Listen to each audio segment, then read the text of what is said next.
Hi again, everyone. Welcome back to the Starting Five here on HMTV6. I'm Mark Keller, sports editor of the Herald-Mail newspaper, joined this segment by Bob Parcelletti, sports reporter for the Herald-Mail. We're going to be talking some NFL this segment. We usually talk local stuff, but everybody's talking about the NFL this time of year.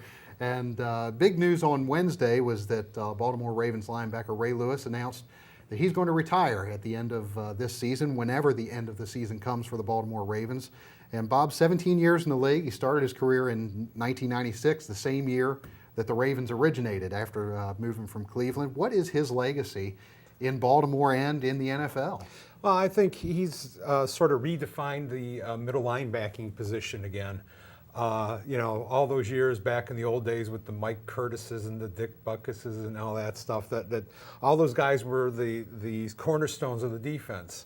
The game changes, but it still revolves around the middle, and I think he brought that toughness back to that position, and I think that's going to be his legacy. I think what happened with Ray Lewis here in the last couple of years, especially this time period, football was all he had, and when he stepped away and had some time to be a regular guy, I think that finally caught him, and that's probably why he decided to step away. He was found out that there's more things out there than just football. Yeah, it kind of struck me when looking back at his career that as I said, started with the Ravens when they first became the Ravens, and he quickly became the face of the franchise himself, and Jonathan Ogden both starting that same year, and I think that really sort of helped the Ravens establish themselves in Baltimore as not the Cleveland Browns moving there, but they really became Baltimore's team because of those two guys, but Lewis especially. Well, that was some very shrewd drafting. I mean, a lot of teams,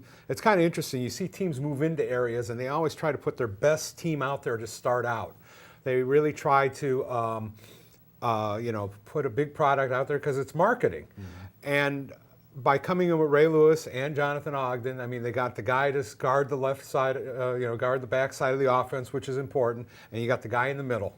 And the guy in the middle ends up being the thing that you build off of. And for the longest time, that was what the Ravens did. It seems like the last 2 years, though, it's kind of waned. Yeah, it really has. Well, let's talk about short-term, long-term, what this will mean for the Ravens. Short-term, right now going into the playoffs, they've lost 4 or 5. They really haven't played all that well in the second half of the season. So does this give them an emotional boost, give them something else to play for? I think it gives them an emotional boost for about a quarter.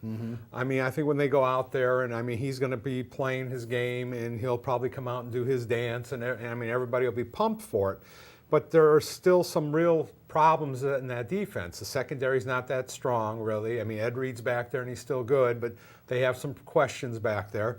And Ray Lewis will give them something, and Terrell Suggs has been hurting. So, I mean, they don't have that continuity. I still think that the best thing you could do is run at Ray Lewis.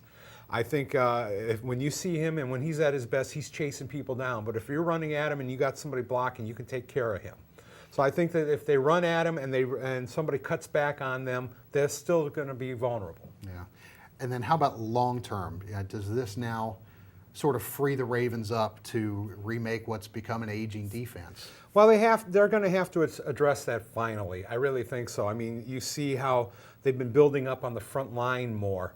And I mean, a lot of why Ray Lewis was so strong is, and any linebacker is strong, is if they have a front line that can take care of the linemen so those guys can pick holes and go through them. That's been the case for many linebackers.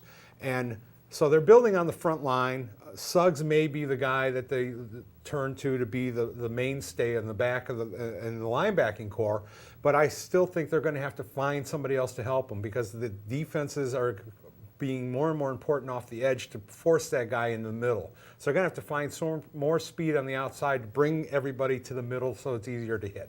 Yeah, it'd be interesting to see how the Ravens address that, whether it's through the draft, whether it's through free agency, and time will only tell on that.